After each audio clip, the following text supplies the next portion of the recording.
Welcome back to our discussion about rational expressions. Let's rock and roll with some addition and subtraction. Okay, so we're going to talk about how do you add and subtract rational expressions. And we're going to do this in two steps, okay, because there's really two types of addition and subtraction problems with rational expressions. And again, we're going to go back to something that's familiar to us to remember how do we handle adding and subtracting fractions.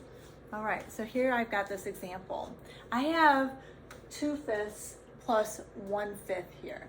And what's cool about this is it's really like terms. I've got 2/5 and I'm adding it to 1/5. And so I'm really just adding 2/5 plus 1/5. And so that's 2 plus 1. And that's going to end up being 2 plus 1/5. And so we would just go ahead and then add the 2 plus 1, and we would end up with 3/5. Okay, so when we have common denominators, we just add what's in the numerator, okay, because I have really like terms that I'm adding or subtracting. Okay, so same idea for rational expressions. What we're going to do, we're going to start by focusing on the numerator and the operator that we have between. So we're going to take and either add or subtract the numerators.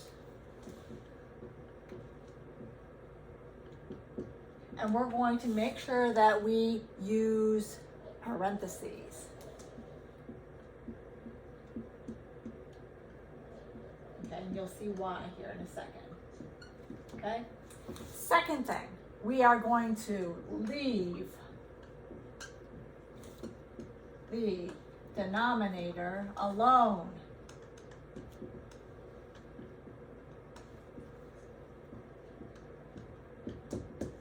Okay. I know it might be lonely, but it's okay. That denominator is used to being lonely. We just leave it alone. Then the last thing we're going to do is going to be simplify the result.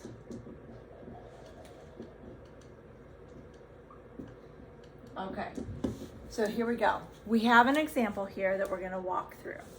We have x divided by x minus 1, and that whole thing is going to subtract 3x plus 2 divided by x minus 1. Okay, so we're going to take and we are going to rewrite this. So we're going to take this x minus, and we're going to put this whole thing in parentheses, 3x minus 2. We are leaving the denominator alone. X minus 1. Leave it. Don't change it. Don't touch it. Don't do nothing with it. Okay? Now, I want to go ahead and simplify this. So I'm going to take that numerator and distribute this negative through and combine any like terms. Okay? So remember, to simplify, we want to get rid of parentheses and we want to combine like terms. Okay, so let's do that. Oh, and then we're going to see if there's any common factors that we can get rid of. All right, so we've got x minus 3x minus 2, or I'm sorry,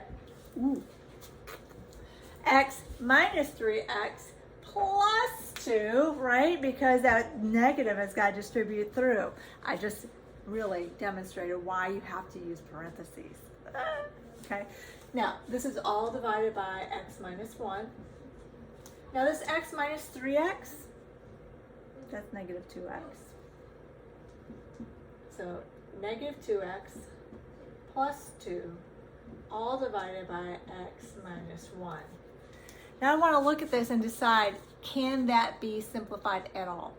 Can either the numerator or the denominator be factored? What do you see in the numerator? Hopefully you see a common factor there, right? We can pull that out.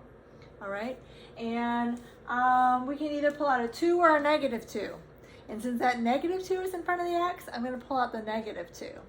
All right, so let's look at that.